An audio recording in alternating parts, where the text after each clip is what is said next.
Para todos ustedes, el corrido de Rosendo López, Nuevos Sicilianos. ¿Cómo dice?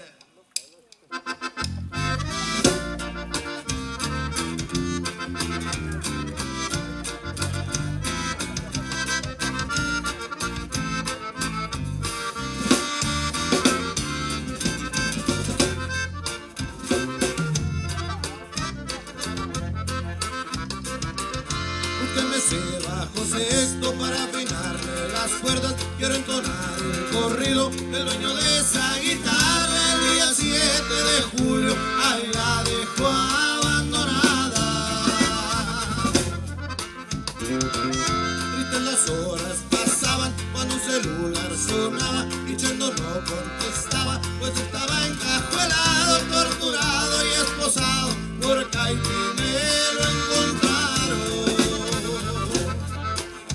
No se escapó a la muerte como siempre acostumbraba. Los machos nunca pudieron, se burló de varias balas bajo la guardia Rosendo y así los contras atacan.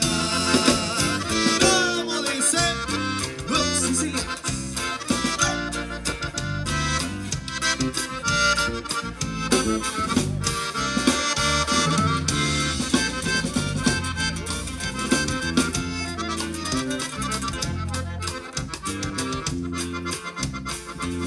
Venganza y otra venganza, como lo dijo la ganza, rencilla de 87, y en los años que provienen, Chendo reinaba en la sierra de la Rosalia, era el jefe.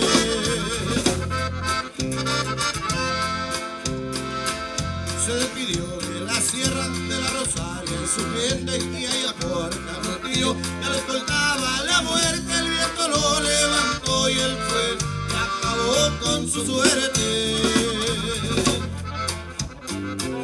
En Guamuchil está la tumba del varón de aquel ranchito, que se olviden, señores, del Capi Rosendo López. La ruta la piloteó desde el filo de aquel cerrillo.